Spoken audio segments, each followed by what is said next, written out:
The blood on Keegan Kane's knuckles had barely dried when he first caught sight of the little bakery on Portland's Main Street. Oregon Territory was still wild in 1859, but this corner of it smelled of cinnamon and promised two things he'd long since stopped believing in. Keegan hadn't meant to stop in Portland at all. 10 years of drifting since burying Sarah had taught him the value of keeping moving. Each new town was just another place to earn enough money to get to the next, another collection of faces he'd forget. But his horse had thrown a shoe 3 miles outside of town, and the midday sun beating down had forced his hand. Just passing through, he muttered to himself as he tied his chestnut gelding to the hitching post outside the blacksmith shop. The animal nickered softly, as if calling his bluff. Keegan ran a weathered hand through his dark hair, now streaked with premature gray at 38. The years had been hard ones. His once boyish face had hardened into angular planes beneath a perpetual stubble, and lines had formed at the corners of his eyes not from laughter, but from squinting into too many horizons. "Be back soon," he told the horse, patting its flank before striding toward the smith's open doorway. The blacksmith, a burly man with forearms like oak branches, looked up from his work. "Help you, mister?" Horse threw a shoe. "How long to fix it?" The man wiped sweat from his brow with a soot-stained rag. "Got 3 jobs ahead of you. Won't get to it till tomorrow morning earliest." Keegan's jaw tightened. "Got somewhere I need to be." The blacksmith shrugged, unmoved. "Don't we all? Take it or leave it." For a moment, Keegan considered riding on with the loose shoe, but that would only lead to a lame horse and worse trouble. He nodded curtly. "Fine. Tomorrow then. McKinley's boarding house down the street has fair rates," the smith offered, already turning back to his anvil. "Or the Frontier Hotel, if you've got the coin." Keegan stepped back out into the glare of midday, his stomach reminding him it had been hours since his meager breakfast of jerky and hardtack. The town was busier than he'd expected, with wagons rolling through carrying lumber from the surrounding forests and goods from ships that had navigated the Columbia River. Portland was growing, situated perfectly between the gold fields to the south and the opportunities in Washington Territory to the north. He walked down the dirt street, taking stock of the establishments. A general store, 2 saloons, a barber, the boarding house the blacksmith had mentioned, and his eyes lingered a small bakery with a freshly painted sign reading Darcy's Baked Goods. The aroma wafting from its open door made his stomach clench painfully. How long had it been since he'd eaten something that wasn't dried, canned, or shot by his own hand? Years, probably. Before he could reconsider, Keegan found himself crossing the street toward the bakery. Just a quick meal, he told himself. Nothing more. A small bell jingled as he pushed open the door. The interior was modest but clean, with 2 small tables for customers and a counter displaying various baked goods. The warmth and scent enveloped him, momentarily disarming. It reminded him of no. He wouldn't go there. "Be right with you," called a woman's voice from the back room. Keegan stood awkwardly, feeling oversized and out of place among the delicate pastries. His hand moved instinctively to check his pistol, then to his hat, which he removed and held at his side. The woman who emerged from the back room carried a tray of fresh pies. She was perhaps 35, with chestnut hair pulled back into a practical bun, though stray wisps had escaped to frame her face. Her sleeves were rolled to the elbows, and a dusting of flour marked her apron. When she looked up and smiled, Keegan felt something shift in his chest, something he immediately tried to ignore. "Good afternoon," she said, setting the tray down on the counter. "What can I get for you, sir?" Keegan cleared his throat. "Just looking for something to eat." She gestured to her display. "Well, you've come to the right place. I've got bread, muffins, cookies, and just finished these apple pies." "A piece of pie, then," he said, reaching for his money. "Coming right up. Coffee to go with it? Just brewed fresh." He nodded, and she turned to cut a generous slice from one of the still steaming pies. As she worked, Keegan noticed the absence of a wedding ring, though there was a faded band of skin suggesting one had been there for many years. "New in town?" she asked, placing the pie and coffee before him. "Just passing through. Horse needs shoeing." She smiled, and it reached her hazel eyes. He noted, flecked with gold. "Ah, so you've met Mr. Peterson. He's the best blacksmith in the county, but he does like to take his time." Keegan paid for his food and took a seat at one of the small tables by the window. The first bite of pie nearly undid him. The crust was buttery and flaky, the apples perfectly spiced with cinnamon and nutmeg. He couldn't remember the last time he'd tasted something so good. When he looked up, the woman was watching him with a hint of amusement. "Good," she asked. "Best I've had," he admitted, then added without thinking, "since my wife's." Something flickered across her face, recognition, perhaps, or understanding. "I'm Darcy," she said. "Darcy Keller." "Keegan Kane," he replied. "Well, Mr. Kane, I'll take that as high praise. My husband always said my pies would make me famous someday." Her voice carried a slight hitch on the word husband, and Keegan understood immediately. He had good taste, Keegan said simply. They fell silent then, an unspoken acknowledgement passing between them. Two people who knew what it meant to speak of loved ones in the past tense. As he finished his pie, more customers entered, a mother with two young children, followed by a group of men who appeared to be mill workers. Darcy excused herself to tend to them, and Keegan found himself watching her move efficiently behind the counter, her smile never wavering despite the growing demands for her attention. When he'd finished, he nodded a silent thanks and stepped back out into the afternoon sun. His intention had been to find a room at the boarding house and then perhaps a drink at one of the saloons, but instead, he found himself wandering the streets of Portland, taking in the town with new eyes. The next morning, Keegan was at the blacksmith shop at dawn. Peterson seemed surprised to see him so early but set to work on the horse's shoe with minimal conversation. "Town seems to be growing," Keegan commented, watching the smith work. "Fastest growing place in the territory," Peterson replied. "Railroad's coming through next year, they say? Be a proper city before you know it." Keegan nodded, his eyes drifting down the street toward the bakery. It wouldn't be open yet, he knew, but he found himself looking anyway. "That widow makes a fine pie, doesn't she?" Peterson said, following his gaze. Keegan stiffened. "Just had a meal there." The blacksmith nodded, hammering the hot metal. "Darcy's a good woman. Been through hell, though. Lost her husband 3 years back. Logging accident up north. Left her with the bakery and not much else." Keegan didn't respond, but his mind filled in the details the blacksmith left unsaid. He knew too well the emptiness that followed such a loss, the struggle to find purpose in each new day. "There you go," Peterson said, finishing the job in less time than Keegan had expected. "That'll hold you wherever you're heading." Keegan paid the man and led his horse back out to the street. He should ride out now, he knew. The day was young, and he could make good distance before nightfall. Yet he found himself hesitating, watching as the town began to stir to life. The bakery's door opened, and Darcy stepped out to sweep the front step. She looked up, seeming to sense his gaze, and offered a small wave. Keegan nodded in acknowledgement, then, to his own surprise, began leading his horse in her direction. "Heading out?" she asked as he approached. "Meant to be," he replied honestly. She smiled. "But you haven't had breakfast yet. That would be a mistake." And somehow, he found himself tying his horse to the post outside her shop and following her inside, where the morning's first batch of bread was just coming out of the oven. "Where are you headed?" Darcy asked as she served him a plate with fresh bread, butter, and preserves. Keegan realized he didn't have a ready answer. "West, I suppose. Heard there's work in the coastal logging camps." "Hard work," she noted. "Dangerous, too." He shrugged. "Work is work." They fell into an easy conversation as the bakery slowly filled with morning customers. Darcy introduced him to a few regulars: the town doctor, a schoolteacher, the owner of the general store. Keegan found himself responding more than he usually would, drawn out of his customary silence by her easy manner. When the morning rush slowed, Darcy joined him with her own cup of coffee. "So, Mr. Kane, what did you do before you became a drifter?" Her directness startled him. "What makes you think I'm a drifter?" She raised an eyebrow. "I've been running this bakery for 5 years. You get to know the look." Keegan considered deflecting, but instead found himself answering truthfully. "Had a small ranch in Montana Territory. Raised horses mainly. Some cattle. And," she prompted gently. "Fire," he said simply. "Lost everything. Including my wife, Sarah." Darcy's face softened. "I'm sorry. 10 years ago now. Does it get easier?" she asked, and he realized she was genuinely asking, not just offering platitudes. "Different," he said after a moment. "Not easier. Just different." She nodded, understanding in her eyes.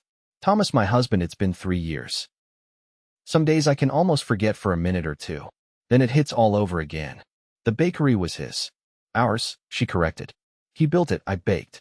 We had plans to expand, maybe open another in Oregon City. Her fingers traced the rim of her coffee cup. Now it's just me.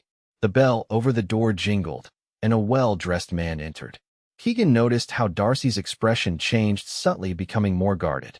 "Good morning, Mrs. Keller," the man said, removing his hat. "Those account figures ready for me to review?" "Good morning, Mr. Blackwell. I'll get them from the back." As Darcy disappeared into the back room, the man turned his attention to Keegan, assessing him with cool eyes. "Don't believe we've met. Howard Blackwell, Portland Mercantile Bank." Keegan nodded but didn't offer his name. Something about the man's demeanor put him on edge. Blackwell continued, undeterred. "Just passing through? Portland's growing fast. Good opportunities for a man willing to put down roots." Before Keegan could respond, Darcy returned with a small ledger, which she handed to Blackwell. "Last month's figures, as requested." Blackwell flipped through the pages with a frown. "Down again from previous months, I see. The new bakery that opened across town has taken some business," Darcy admitted. "But I'm working on some new offerings that should help. Mrs. Keller, we've discussed this. The loan payment is due at the end of the month, and the bank's patience is not unlimited." Keegan watched as Darcy's spine straightened, though her voice remained level. "I'm aware of my obligations, Mr. Blackwell. You'll have your payment." The banker closed the ledger with a snap. "See that I do. Good day, Mrs. Keller." He nodded curtly to Keegan before departing. The bakery felt suddenly quiet. Darcy busied herself wiping down the already clean counter. "Trouble?" Keegan asked. She sighed. "Nothing I can't handle. Thomas took out a loan to expand the kitchen just before the accident. The terms seemed reasonable when we had 2 people working, but now." "This other bakery, it's new?" Darcy nodded. "Opened 6 months ago. Owners from San Francisco. Has all sorts of fancy equipment and 3 employees. I can't compete with that." Keegan thought for a moment. "Your pies are better." That earned him a genuine smile. "Thank you for the vote of confidence, Mr. Kane. Unfortunately, superior pies don't always translate to superior business." Throughout the day, Keegan found reasons to stay in town. He needed supplies from the general store. His horse could use another day's rest. The weather looked threatening.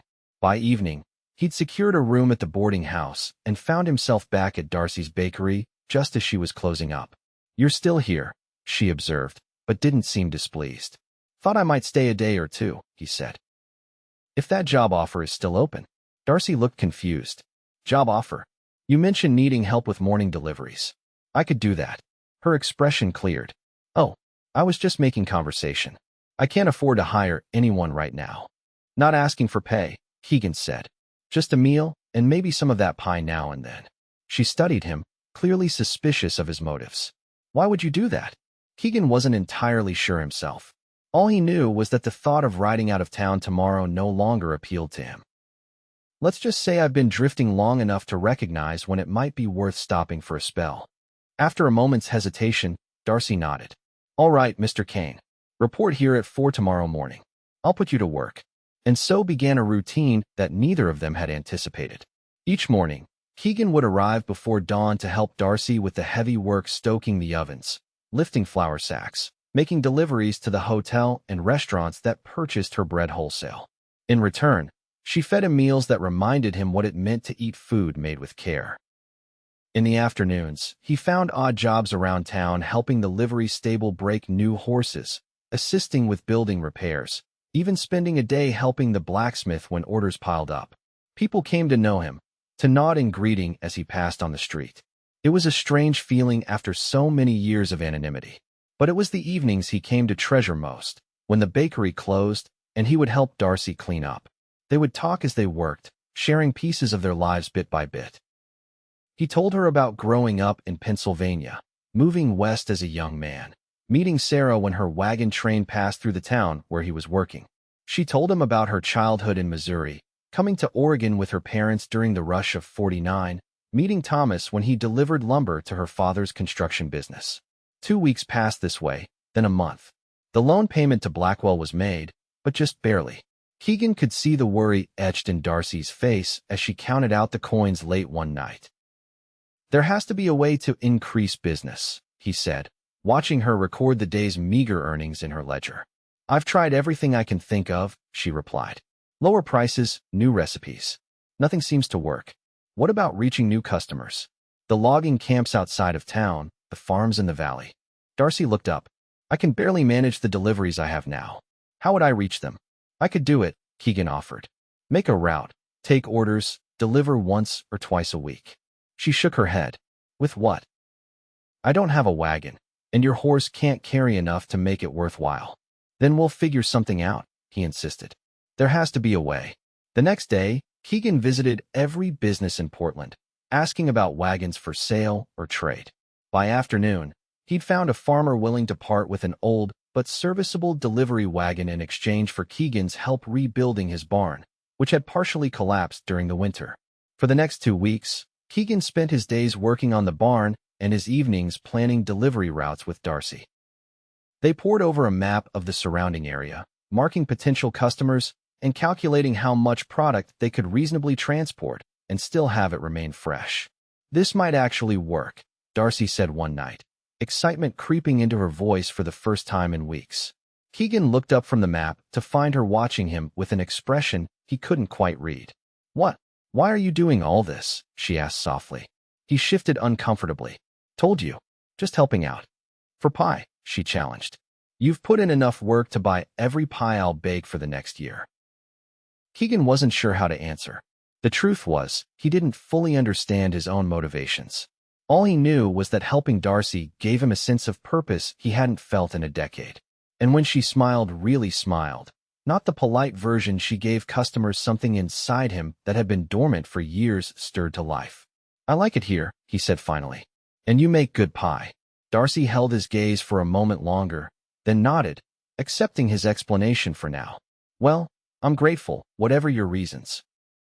The barn was finished by the end of the month, and Keegan proudly drove the wagon to Darcy's bakery early one morning. She stood in the doorway, hands on her hips, examining his handiwork. You fixed it up, she observed, running a hand along the freshly painted side. Needed some work, he admitted, but it'll serve the purpose. Together, they loaded the wagon with baskets of bread, pies, and pastries carefully packed to survive the journey. Keegan had fashioned wooden racks to keep everything secure and covered everything with clean cloths to protect against dust. Ready? He asked, offering Darcy a hand up to the seat. She hesitated. The bakery, closed for the day, he said. Sign's already up. You need to see these potential customers yourself. Besides, when's the last time you took a day away from that oven? After a moment's hesitation, she took his hand and climbed up beside him. Keegan tried to ignore the warmth that spread through him at her proximity as they set off down the road. Their first stop was a logging camp 10 miles outside of town. The foreman, initially skeptical, became more interested when he tasted Darcy's bread. By the time they left, she had an order for daily deliveries of bread and weekly pies for the camp of 30 men. Throughout the day, they visited 3 more logging operations, 2 small mining outfits, and several outlying farms. Everywhere they went, Darcy's baked goods opened doors, and her natural warmth and business acumen secured orders. As they drove back toward Portland in the late afternoon, the wagon considerably lighter but Darcy's order book filled with promising commitments, Keegan found himself smiling more than he had in years. This was your idea, Darcy said, nudging his arm. You should be proud. Your baking did the convincing, he replied. We make a good team, she said, then looked away quickly, as if surprised by her own words. The sun was setting as they approached town, painting the sky in brilliant oranges and pinks. Keegan slowed the horses, reluctant to end the day. Thank you, Darcy said quietly. Not just for today, but for everything these past weeks. I'd almost given up before you came along. You'd have figured it out, he assured her. She shook her head. I'm not so sure. After Thomas died, it was all I could do to keep going through the motions. The bakery was our dream, and without him. She trailed off, looking at the horizon. It felt wrong to succeed without him, somehow. Keegan understood that feeling all too well. For years after Sarah died, I couldn't imagine building anything new. Felt like a betrayal.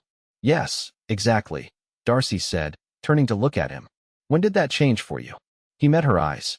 About a month ago, When I tasted your apple pie. The words hung between them, weighted with meaning neither was quite ready to acknowledge. After a moment, Darcy smiled and looked back to the road. Well, then I'm glad you stopped in Portland, Mr. Kane. Keegan, he corrected. Think we're past Mr. Kane by now. Keegan, she repeated softly. As they drove back into town, something had shifted between them, a recognition of possibilities neither had considered before. The new delivery service transformed Darcy's business. Within a month, she had more orders than she could handle alone. Even with Keegan helping with deliveries and the heavy work, they struggled to keep up with demand. We need to hire someone, Darcy said one evening as they tallied the day's receipts. Maybe 2 people. Keegan nodded, pleased by the "we" in her statement. The Miller girl is looking for work. And her brother too. Perfect, Darcy said. And we should expand the kitchen. The back wall we could push it out another 10 feet. There's room in the yard. I can draw up plans, Keegan offered. Get estimates for lumber. They worked late into the night, planning the expansion, their heads bent together over rough sketches and figures. When Darcy yawned for the 3rd time, Keegan insisted she go upstairs to her apartment above the bakery and get some rest. You need sleep too, she protested. I'll finish up here, he promised. Go on. She hesitated, then impulsively leaned over and kissed his cheek. Good night, Keegan. He sat frozen as she hurried up the stairs, his hand rising slowly to touch the spot where her lips had been. It had been so long since anyone had touched him with such tenderness that he hardly knew how to respond. The next morning, there was a moment of awkwardness between them, quickly dispelled by the demands of the day. But something had undeniably changed. Their hands would brush as they worked side by side, lingering a moment longer than necessary. Their eyes would meet across the bakery, holding contact until one of them looked away. June turned to July, and the summer heat made the bakery almost unbearable by midday. The expansion work had begun, with the back wall removed and new framing going up. Keegan had hired 2 men to help with the construction, but did much of the work himself in the afternoons. One particularly hot day, Darcy brought him a glass of cold cider as he worked shirtless on the roof framing. She climbed halfway up the ladder, stopping when her eyes were level with the new floor. Thought you might need this, she said, extending the glass. Keegan set down his hammer and moved to the edge, taking the offered drink. Thanks. He was acutely aware of his state of undress as Darcy's eyes traveled briefly over his bare chest before returning to his face. The years of hard work had kept him fit, though scars from various injuries marked his skin, including the burn marks along his left side from the fire that had taken Sarah. Darcy's gaze lingered on those scars, understanding in her eyes. How's it coming along? Should have the roof on by tomorrow, he said. Then the real work begins inside. She nodded, still holding onto the ladder. Mr. Blackwell came by today. Keegan tensed. What did he want? To offer congratulations, believe it or not. Word of our expansion has gotten around. He says the bank might be interested in financing further growth. We don't need his money, Keegan said firmly. Darcy raised an eyebrow at his use of "we," but didn't comment on it. I told him we'd consider it. No commitments. Good, Keegan said, finishing the cider and handing back the empty glass. Be careful with Blackwell. I don't trust him. Neither do I, she assured him. But it's nice to have him coming to me for a change, instead of the other way around. As July turned to August, the expanded bakery reopened to enthusiastic response from the town. With the additional space and new employees, Abigail Miller helping with the baking and her brother James making local deliveries, Darcy was able to increase production significantly. Keegan continued handling the longer delivery routes, now 3 times weekly, reaching logging camps and settlements as far as 20 miles from Portland. On an unusually cool August evening, Keegan returned from his longest route to find the bakery closed early. A note on the door in Darcy's handwriting directed him to bring the wagon around back. Puzzled, he did as instructed. He found Darcy in the newly expanded yard behind the bakery, where she had set up a small table with a checkered cloth, candles, and a full dinner spread. What's this? He asked, climbing down from the wagon. Darcy smiled, suddenly looking nervous. Dinner. I thought you might be hungry after the long day. You didn't have to go to all this trouble. It's not trouble, she said. Besides, we're celebrating. Oh, what are we celebrating? 2 things, she said, gesturing for him to sit. First, I paid off the last of Thomas's loan today. The bakery is completely debt-free. That's wonderful, Keegan said sincerely, taking the seat she offered. What's the second thing? Darcy took a deep breath. You've been in Portland for 4 months now. Keegan blinked, surprised. He hadn't been keeping track, but she was right. What had started as an unplanned overnight stay had somehow stretched into a third of a year. Is that a problem? He asked cautiously. Just the opposite, she said. I was hoping it might mean you're considering staying permanently. Keegan stared at her, his heart suddenly hammering in his chest. I hadn't thought that far ahead. Oh, Darcy said, her face falling slightly. I just thought, with the business doing so well, and us working together so effectively. It's not that, Keegan hurried to explain. I just haven't let myself think about putting down roots anywhere. Not since. I understand, she said quickly. It was presumptuous of me to no, he interrupted, reaching across the table to take her hand. It wasn't presumptuous. Truth is, I haven't wanted to be anywhere else since I got here. I just didn't know if I had the right to stay. Darcy turned her hand to clasp his. What do you mean, the right? Keegan struggled to put into words the guilt he'd carried for so long. After Sarah died, I promised myself I wouldn't try to replace what I'd lost. That seemed disloyal somehow. I felt the same way after Thomas, Darcy admitted. Like moving forward meant leaving him behind. And now? Keegan asked softly. She met his eyes steadily. Now I think maybe the most loyal thing I can do to honor what Thomas and I had is to be happy again. To build something new without forgetting what came before. Her words resonated deeply with Keegan, articulating what he'd been feeling but couldn't express. I'd like to stay in Portland, he said finally. If you'd want me to. Darcy's smile was like sunrise after a long night. I'd want that very much. They ate dinner as the sun set, talking about plans for the bakery, for Portland, for a future neither had imagined possible months earlier. When the meal was finished, Keegan helped Darcy clear the dishes, carrying them inside to the kitchen. As he set down the last plate, Darcy turned to him, standing closer than usual. There's something else I've been wanting to do, she said softly. Before Keegan could respond, she rose on her tiptoes and pressed her lips to his. The kiss was gentle at first, hesitant, but when Keegan's arms came around her, it deepened into something more urgent, a recognition of all the loneliness they'd both endured, all the possibility that lay before them. When they finally pulled apart, Keegan rested his forehead against hers. I never thought I'd feel this way again. Neither did I, Darcy whispered. It's terrifying. Completely, he agreed, and they both laughed softly, still holding each other. The weeks that followed were a revelation for Keegan. Each day brought new discoveries, the dimple that appeared in Darcy's left cheek when she was truly amused, the way she hummed to herself while kneading dough, how she always kept a book by her bed no matter how tired she was at night. Their relationship progressed with the measured pace of two people who had known profound loss and understood the value of what they were building.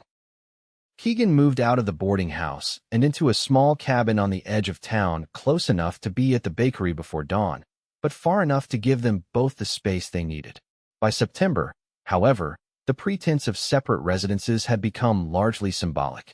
Keegan spent most evenings at the bakery with Darcy, departing late or sometimes not at all, his presence in her life now an established fact that the townspeople acknowledged with knowing smiles. It was on one such evening, as they sat on the small balcony outside Darcy's apartment watching a spectacular sunset over the distant mountains, that Keegan finally voiced the question that had been on his mind. Have you ever thought about leaving Portland? He asked. Darcy looked at him curiously. Leaving? Why would I leave? The bakery is doing better than ever. Not permanently, he clarified. There's a piece of land for sale about 10 miles south of here. Good water, good grazing. Enough acres to raise horses again. Understanding dawned in her eyes. You're thinking about starting another ranch? Keegan nodded. Been looking at it for a couple of weeks. Rode out there on Sunday while you were visiting with Abigail's family. And, she prompted. And I think I want to buy it, he admitted. But only if. If what? Keegan took a deep breath. Only if you'd consider coming with me. Not right away, he added quickly. The bakery would stay open. We'd hire a manager eventually. But we could build something there, together. A home. Darcy was silent for a long moment. and Keegan felt his heart sink. He'd pushed too far, too fast. "I'd need to see it first," she said finally. "This piece of land." Hope surged through him. "Tomorrow? We could ride out early, be back by midday." She smiled at his eagerness. Tomorrow would be perfect. The next morning, they left before dawn, riding side by side on the road south out of Portland. The land Keegan had found was nestled in a small valley with a clear stream running through it, and views of Mount Hood in the distance. A dilapidated cabin stood near the creek, salvageable, but barely. "It needs work," Keegan acknowledged as they dismounted to explore. "Lot of work." Darcy walked around slowly, taking it all in: the meadows where horses could graze, the sheltered areas where a proper house could be built, the old apple trees gone wild near the former garden. "How many horses were you thinking?" she asked. "Start with 6, maybe. Build up to 20 or so. There's good money in breeding stock for the army and for the stage lines." She nodded, then pointed to a flat area near the creek. "A house would fit nicely there, with a big kitchen." Keegan felt his chest tighten with emotion. "You like it?" Darcy turned to him, her eyes bright with unshed tears. "I love it, Keegan. I can see us here." Before he could respond, she continued, "But I have conditions." "Name them," he said immediately. "First, we keep the bakery. It's part of me, part of Thomas's legacy. I'll train Abigail to manage it eventually, but it stays open." "Agreed." "Second, we build the house first, before bringing any horses." "I'm not living in that," she said, gesturing to the ramshackle cabin. Keegan chuckled. "Fair enough." "And third," she said, moving closer to him, "we don't do this as business partners or friends." Keegan raised an eyebrow. "No? What did you have in mind?" In answer, Darcy took his hand and pressed it to her heart. "I'm in love with you, Keegan Kane. I think I have been since you smiled at my pie that first day. If we're going to build a life together, I want it to be as husband and wife." For a moment, Keegan couldn't speak, overwhelmed by emotions he'd kept carefully contained for so long. Then he pulled Darcy into his arms and kissed her with all the love and hope and fear and gratitude that filled his heart. "Is that a yes?" she asked when they finally broke apart. "That's a yes," he confirmed. "To everything. The land, the house, the bakery. But most of all, to you, Darcy. To us." They were married 2 weeks later in Portland's small church, with the whole town turning out to celebrate. Abigail and James Miller stood as witnesses, and even the usually dour Mr. Blackwell offered his congratulations, albeit with a hint of disappointment at losing his chance to finance Darcy's expansion. By spring of 1860, their new house was taking shape on the land south of Portland. Keegan had hired good men for the building, but did much of the work himself, determined that every beam and board would be solid and true. Darcy divided her time between overseeing the bakery and planning their new home, her practical eye complementing Keegan's craftsmanship. The first horses, 2 fine mares and a stallion with impressive bloodlines, arrived in June, just as the house was completed. By then, Abigail Miller had proven herself more than capable of managing the bakery's day-to-day operations, with Darcy visiting twice weekly to bake specialty items and keep the books in order. Life settled into a rhythm that suited them both. Mornings spent working with the horses for Keegan, gardening and household management for Darcy. Afternoons often devoted to improving their property or riding into town for supplies and to check on the bakery. And every Sunday, without fail, Darcy baked an apple pie. They would sit on the porch of their new home, watching the horses graze in the meadow, sharing the pie and the simple joy of being together. "Do you ever think about how close we came to missing each other?" Darcy asked one such Sunday in late summer. "If your horse hadn't thrown that shoe, or if I'd gone to the saloon for a meal instead of the bakery," Keegan added. "Or if you hadn't liked my pie," she teased. Keegan smiled, pulling her closer on the porch swing. "Impossible. No one could taste your pie and not smile." "Flatterer," she accused, but nestled against him contentedly. They sat in comfortable silence for a while, watching the sunset paint the sky in vibrant hues. "I have news," Darcy said finally, her voice carefully neutral. Keegan looked down at her. "Good news or bad news?" In answer, she took his hand and placed it gently on her still flat stomach. "News that's going to change everything, but in the best possible way." For the second time in his life with Darcy, Keegan found himself speechless. When he finally found his voice, it was rough with emotion. "Are you sure?" She nodded, watching his face carefully. "Dr. Wilson confirmed it yesterday when I was in town. We're going to have a baby, Keegan, in early spring." The joy that swept through him was unlike anything he'd experienced before, pure and unalloyed with the grief that had tempered so much of his life. He gathered Darcy in his arms, holding her as if she were the most precious thing in the world, which to him, she was. "Thank you," he whispered against her hair. "For what?"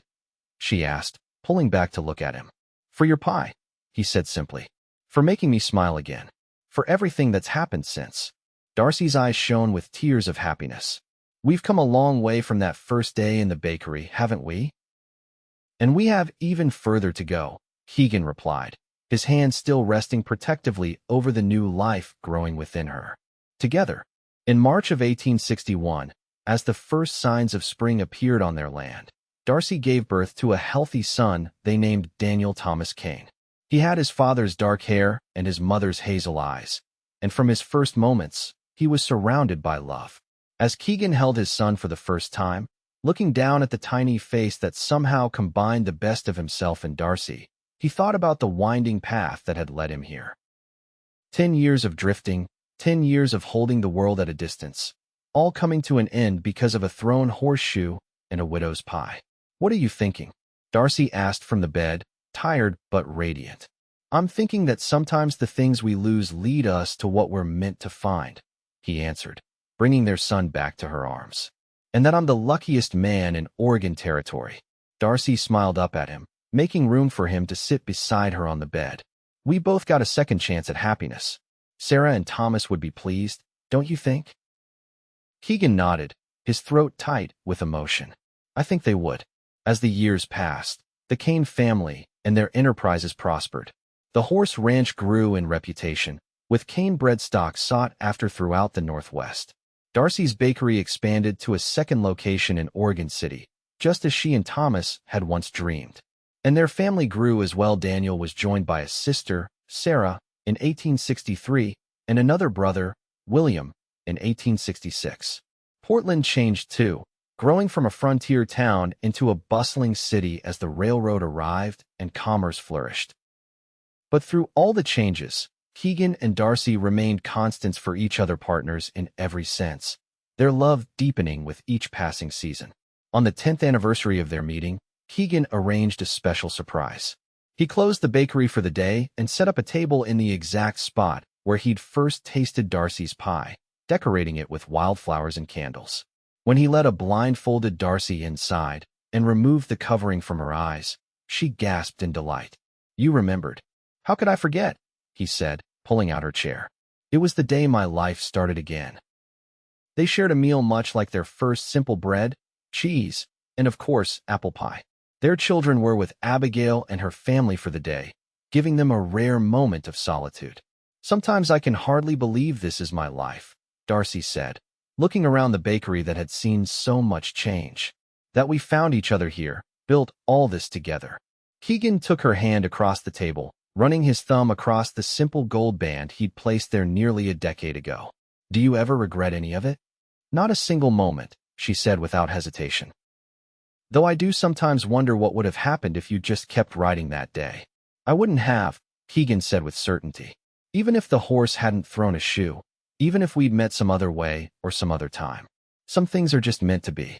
Darcy smiled at him, the same smile that had first broken through his carefully constructed defenses all those years ago. "Like a lonely cowboy and a widow's pie?"